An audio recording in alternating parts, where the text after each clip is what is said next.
여러분은 지금 전력 질주 속도가 초당 7cm인 지구상에서 가장 느린 포유류를 보고 있습니다. 이처럼 느리기로 유명한 나무늘보는 빈치류 유모목에 속하며 개미핥기와 가까운 사이죠. 좀 더 먼 사촌으로는 빈치류 피감목의 아르마딜로가 있습니다. 아무튼 현존하는 나무늘보는 크게 세발가락 나무늘보 속과 두발가락 나무늘보 속으로 나뉘는데 여기에 속한 모든 종을 합해도 고작 6종에 불과하죠. 하지만 수천 수백만 년 전 아메리카 대륙에는 8개과 50종 이상의 수많은 나무늘보 사촌들이 살았습니다. 땅에서는 땅늘보가 활보했는데 메가테리움처럼 코끼리만한 거대 땅늘보가 있었는가 하면 나무를 오르내릴 줄 아는 몸길이 1m의 작은 땅늘보 하팔로프스와 네마테리움도 살았죠.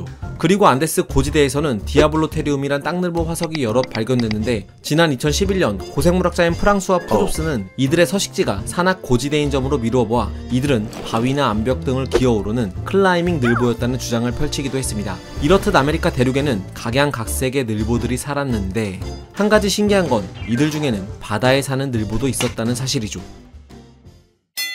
때는 1995년 파리 국립자연사박물관의 크리스티안 드 뮤종 박사는 페루의 피스코 지층에서 땅늘보 화석 여러 점을 발견합니다. 그런데 이 화석들은 어딘가 좀 특이했습니다. 먼저 발견지가 해양지층이라는 점인데 육상에 사는 땅늘보가 죽은 뒤 우연히 바다로 떠밀려왔다고 하기엔 상당히 많은 개체들이 화석으로 발견됐던 거죠. 무엇보다 이 땅늘보 화석이 발견된 해양지층은 약 600만 년 전의 것으로 당시 페루의 해안가는 사막이었기 때문에 땅늘보가 살기엔 어려웠습니다. 게다가 수달과 비버의 것과 비슷한 이들의 꼬리는 물에 적응한 형질임을 보여주고 있었죠. 이를 토대로 뮤종 박사는 이 늘보를 탈라스코누스 나탄스라고 이름짓고 네이처의 페루 플라이오세의 수색 늘보란 제목의 논문을 발표합니다. 바다 늘보가 세상에 처음으로 공개된 순간이었죠.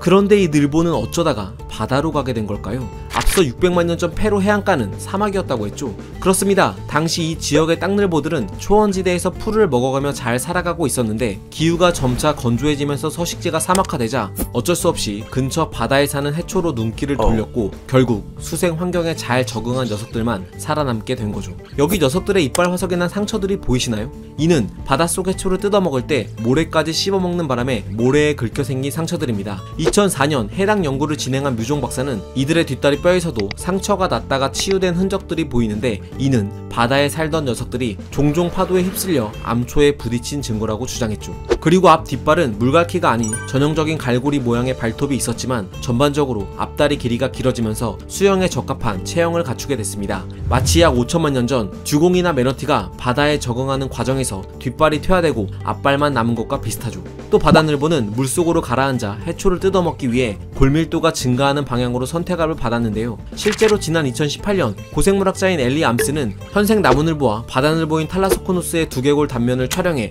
뼈의 두께를 분석한 결과 바다늘보의 뼈가 더 두껍고 골밀도가 높다는 사실을 발견했죠. 여기에 추가로 여러 바다늘보 중에서도 600만 년 전에 살았던 녀석보다 500만 년 전에 살았던 녀석이 그리고 이 녀석보다 400만 년 전에 살았던 녀석의 두개골 뼈가 더 두껍다는 사실도 밝혀냈습니다. 이는 점차 시간이 지날수록 바다늘보가 수중생활에 적합한 종으로 진화했음을 보여주는 증거였죠. 물론 이들에겐 천적도 있었습니다. 당시 페루 연안에 서식하던 육식성 향유고래인 아크로피세테르와 상어가 이들을 호시탐탐 노리곤 했죠. 그런데 물에서 잘만 적응해 나가던 바다늘보들은 어쩌다 싸그리 멸종해버린 걸까요? 그 비밀은 바로 파나마 지역에 있습니다. 약 500만 년 전까지만 해도 남미와 북미 대륙은 떨어져 있었는데 코크스판이 카리브판 쪽으로 천천히 섭입되면서 카리브해에는 호상열도, 즉 땅이 올라오기 시작했습니다. 그리고 약 200만 년에 걸쳐 지금의 파나마 지역이 형성됐죠. 문제는 이렇게 태평양과 대서양으로 나뉘자 수온의 변화가 생기기 시작했다는 겁니다. 카리브해의 따뜻한 바닷물이 더 이상 페루 지역까지 흘러 들어오지 못했고 이는 페루 해안가의 수온 저하를 불러왔죠. 따뜻한 해안에 서식하던 바다늘보들은 지방층이 두껍지 않았고 여타 빈치류들처럼 신진대사율도 낮았던 터라 차가워진 바다에서 체온을 유지하기 어려웠습니다. 결국 이들은 급격히 낮아진 수온에 적응하지 못한 채 사라져갔죠.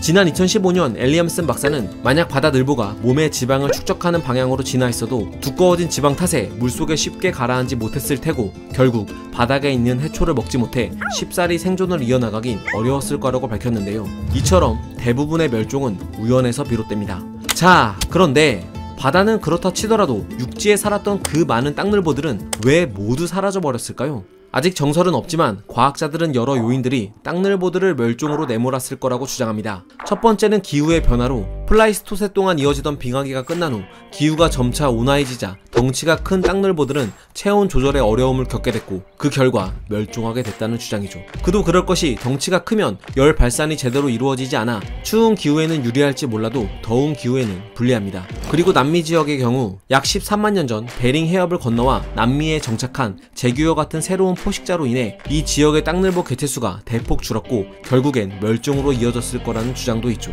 마지막 가설은 바로 인류 개입설입니다.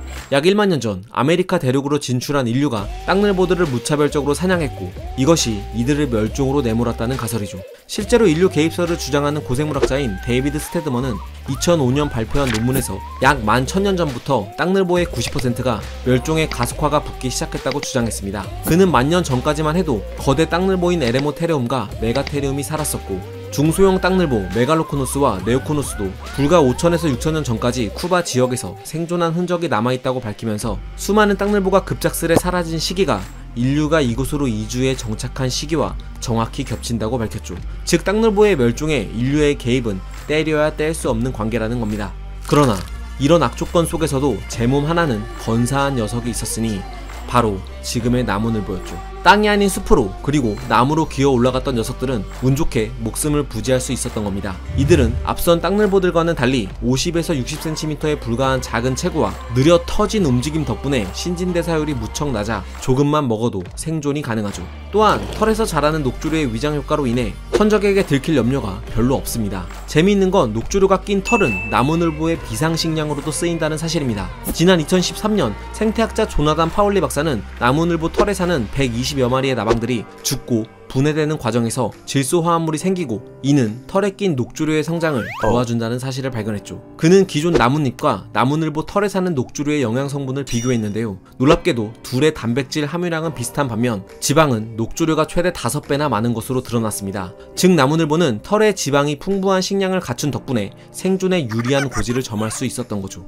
반드시 크고 빠르고 강해야만 진화의 쳇바퀴에서 살아남을 수 있는 건 아닙니다. 아주 보잘것없는 형질이라도 그것이 한 생물을 생존으로 이끌었다면 그 생물은 이미 강자인 셈이죠. 강한 자가 살아남는 게 아니라 살아남은 자가 강하다라는 말처럼요. 과학은 세상을 보는 창, 지금까지 과학 드림이었습니다. 감사합니다.